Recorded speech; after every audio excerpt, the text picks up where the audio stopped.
أعوذ بالله من الشيطان الرجيم. بسم الله الرحمن الرحيم. السلام عليكم ورحمة الله وبركاته. إن الحمد لله نحمده ونستعينه ونستغفره ونعوذ بالله من شرور أنفسنا ومن سيئات أعمالنا من يهده الله فلا مضل له ومن يضلله فلا هادي له. أشهد أن لا إله إلا الله وحده لا شريك له وأشهد أن محمدا عبده ورسوله. Alhamdulillah, segala puji marilah kita panjatkan kehadirat Allah Subhanahu wa taala yang telah memberikan kepada kita begitu banyak kenikmatan sehingga pada malam hari ini kita bisa menjalankan sholat Isya berjamaah di Masjid Ar-Rahman ini yang insyaallah akan dilanjutkan dengan sholat tarawih berjamaah. Salawat serta salam selalu kita haturkan kepada junjungan kita Nabi Muhammad sallallahu alaihi wasallam, kepada seluruh keluarganya, para sahabatnya, para tabi'in, para tabi'ut tabi'in, dan semoga kita semua selalu menjadi bagian dari pengikut beliau sampai hari kebangkitan kelak. Amin amin. Ma'asyiral mu'minin rahimani wa rahimakumullah. Kebanyakan dari kita ketika mendengar istilah bulan Ramadan, maka yang terbayang di benak kita adalah hal-hal yang indah.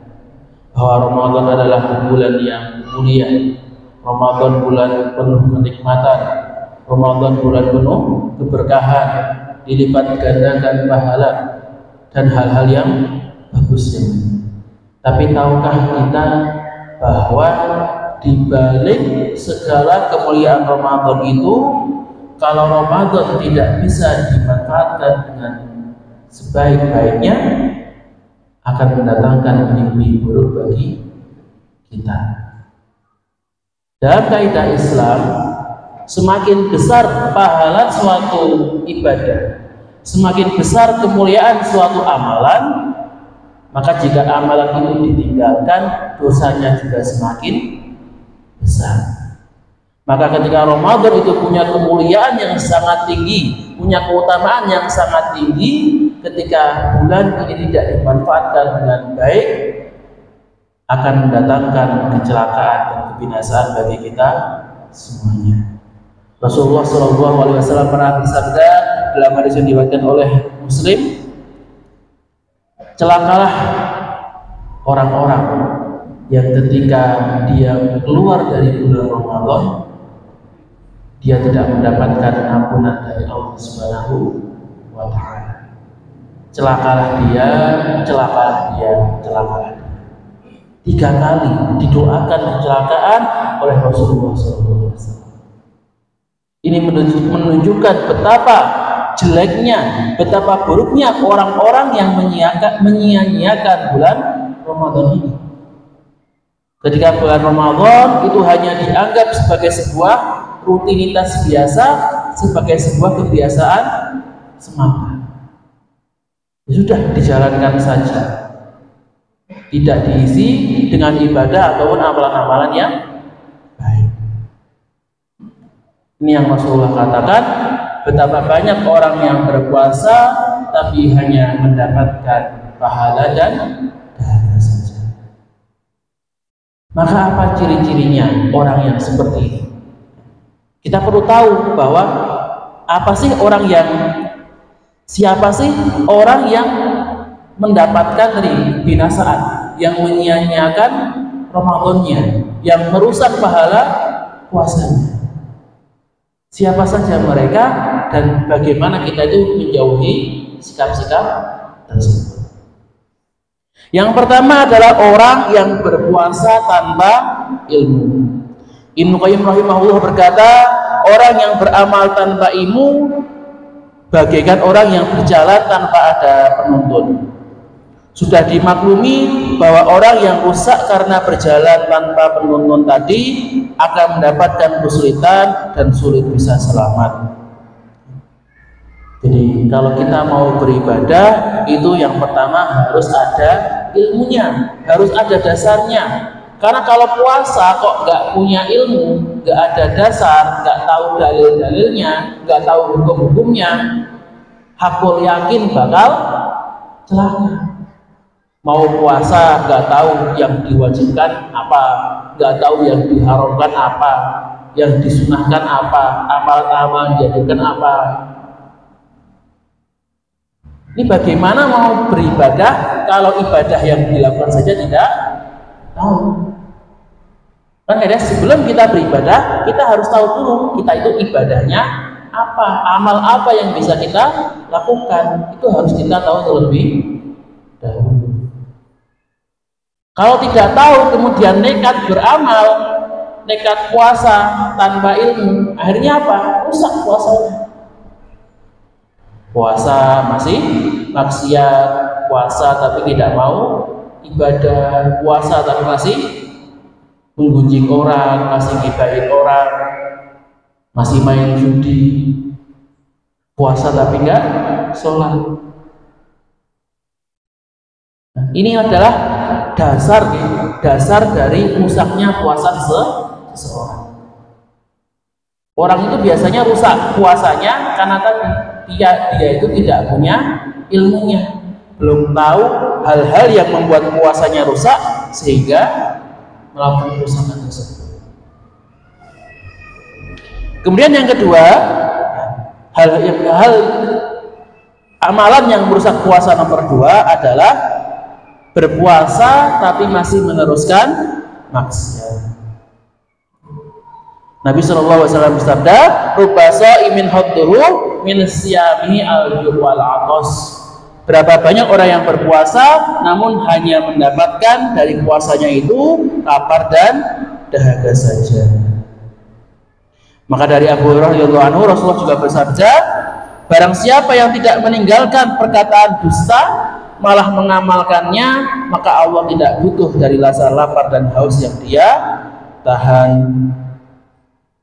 Maka yang namanya puasa itu bukan hanya menahan lapar dan dahaga saja, bukan hanya tidak makan dan minum saja, tapi apa? Menahan hawa nafsu, menahan syahwatnya, menahan keinginan untuk berbuat yang melanggar aturan Allah Ta'ala. Padahal di bulan Ramadan ini Allah itu sudah menutup neraka. Ya, syaitan itu sudah dirantai semuanya. Jadi di bulan Ramadan ini tidak ada lagi syaitan dari kalangan jin yang menggoda kita. Maka kalau di bulan Ramadan masih bermaksiat, masih suka judi, ya, masih mabuk-mabukan, masih bugeman, kelewatan sekali. Sudah tidak ada syaitan yang menggoda, kok masih maksiat, berarti dia itu syaitannya. Jadi jangan menyalahkan godaan syaitan, ternyata dianya sudah jadi setan juga. Dan kalau di bulan Ramadan saja kok masih bermaksiat, apalagi di bulan-bulan yang lain, tentu maksiatnya jauh lebih parah. Maka kalau orang yang berpuasa kok masih belum bisa meninggalkan hal-hal yang diharamkan, maka tadi sia-sia puasa, rusak pahalanya, hanya mendapatkan lapar dan dahaga saja. Kemudian perusak nomor 3 adalah berpuasa tapi masih pelit dengan hartanya. Padahal bulan Ramadan adalah bulan yang terbaik untuk berinfak. Pahala infak itu firman Allah Ta'ala minimal itu 700 kali lipat. Satu kebaikan dibalas 700 kali lipat. Itu kalau hari biasa, kalau bukan Ramadan. Di bulan Ramadan itu yang 700 kali dilipat gandakan lagi. Dan ini juga dicontohkan oleh Rasulullah SAW. Dalam sebuah hadis dikatakan Rasulullah SAW adalah orang yang paling dermawan. Dan ketika bulan Ramadan dermawannya itu bertambah. Maka Rasulullah itu dermawannya seperti angin yang bertiup. Maksudnya apa seperti angin yang bertiup? Dia itu cepat dan meluas. Jadi kalau sedekah langsung dikasihkan, dan yang dikasih itu semuanya dikasih. Tidak pilih. Punya harta kasih, yang butuh dikasih, yang minta dikasih, semuanya itu dikasih. Saking dermawannya Rasulullah itu terkenal tidak pernah menolak permintaan seseorang. Ada orang yang minta, kalau Rasulullah punya mesti dikasih. Minta budak dikasih, minta ternak dikasih, minta bantuan dikasih, semuanya dikasih. Kalau ketika Rasulullah tidak punya, akan dijanjikan, mohon maaf ini belum ada, tapi nanti begitu ada harta langsung saya kasih. Dan benar, ketika punya uang langsung dikasih. Ini kalau orang yang mau puasanya berpahala. Tapi sayang tadi, banyak orang yang ketika berpuasa masih pelit, masih enggan untuk berinfak. Biasanya uangnya malah fokusnya menyiapkan diri untuk lebarannya. Wah, ini duit buat beli baju, buat beli kue. Padahal kan tadi yang lebih utama adalah di Ramadannya. Jangan malah kalau fokus di lebarannya. Wal akhiratu khairu wa abqa. Yang untuk akhirat itu jauh lebih mulia, jauh lebih kekal. Jangan malah ditinggalkan. Lebaran kan paling 7 hari sudah habis, seminggu sudah tidak ada bekasnya. Tapi kalau infak yang kita keluarkan di bulan Ramadan, apalagi kita berikan kepada orang yang berbuka puasa, kita beri makan kepada orang-orang yang berpuasa, maka pahalanya, keutamanya itu jauh lebih banyak. Nah, jamaah rahimani wa rahimakumullah, selanjutnya amal yang merusak puasa nomor 4 adalah berpuasa tapi tidak sholat. Tadi seperti sudah disampaikan oleh Ustaz Tahsya Hafizahullah Ta'ala, bahwa kalau orang itu kok puasa tapi tidak sholat, puasanya sia-sia saja. Bahkan orang yang puasa tapi tidak sholat, itu dosanya lebih besar dibandingkan dengan orang yang sholat tapi tidak puasa. Kenapa? Kan sholat itu rukunnya, kewajibannya itu lebih tinggi dibandingkan puasa. Rasulullah SAW bersabda, al-farqu bainana wa bainahum as-shalah. Yang membedakan antara kita orang muslim dengan mereka orang-orang kafir adalah sholatnya. Maka kalau orang sampai tidak sholat, ya, tidak pernah sholat wajib, apalagi walaupun dia puasa, walaupun dia zakat, tapi tidak sholat, itu bisa menjadikan dia itu keluar dari Islam. Inilah kenapa kalau dalam Islam, ya, percuma kalau dia itu puasa, walaupun 1 bulan penuh berpuasa, tapi sholatnya malah kosong.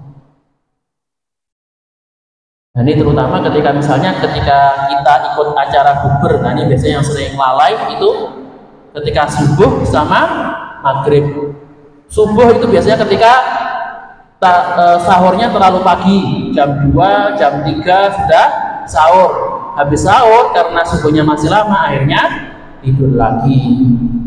Habis tidur lagi bangunnya jam 6, subuhnya 12. Nah, seperti ini percuma kalau seperti ini. Sahurnya jadi masalah.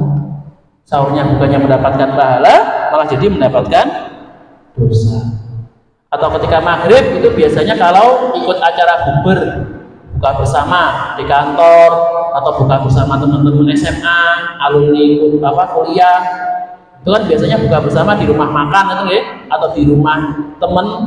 Nah, itu biasanya kalau sudah buka bersama seperti itu, maghribnya ketinggalan, sibuk makan, sibuk ngobrol, akhirnya lalai dari jamaah.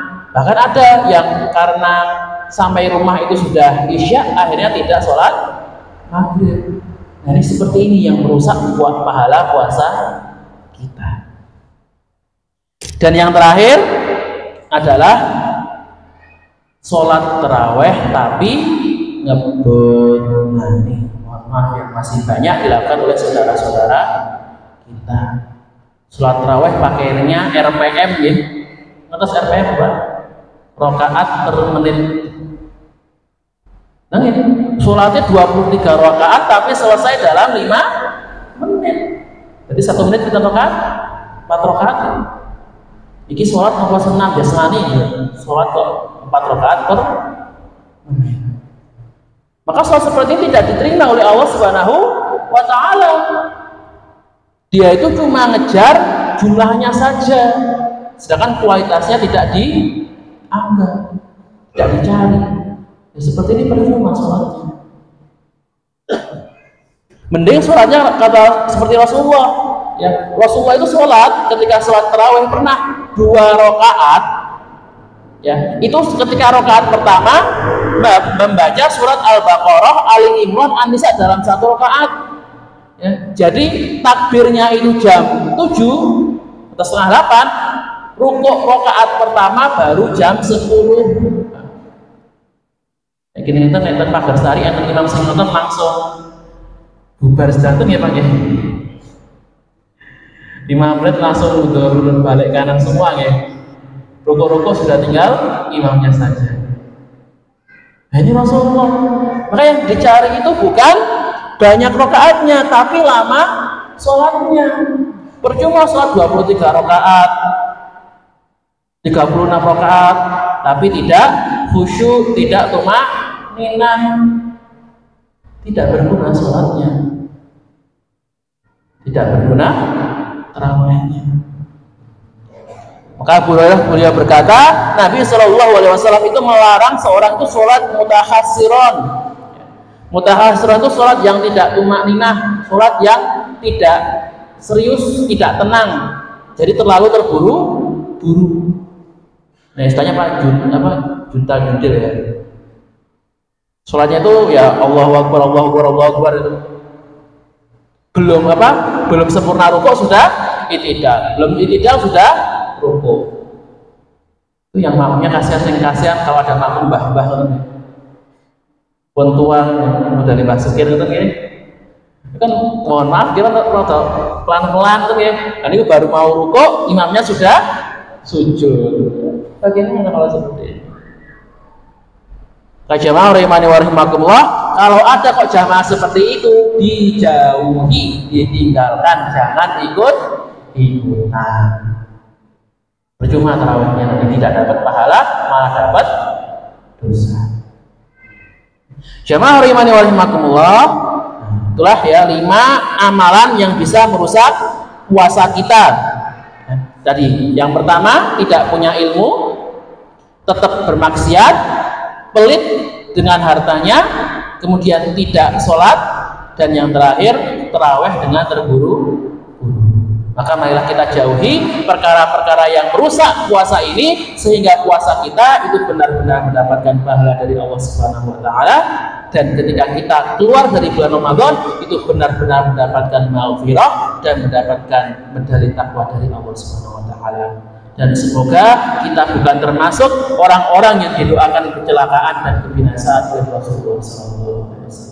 Amin amin ya rabbal alamin.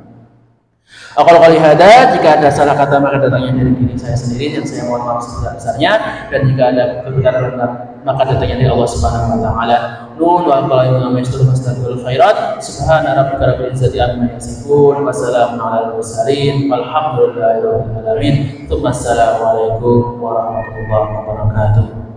سبحان ربك رب العزة عما يصفون وسلام على المرسلين والحمد لله رب العالمين صدق الله العظيم.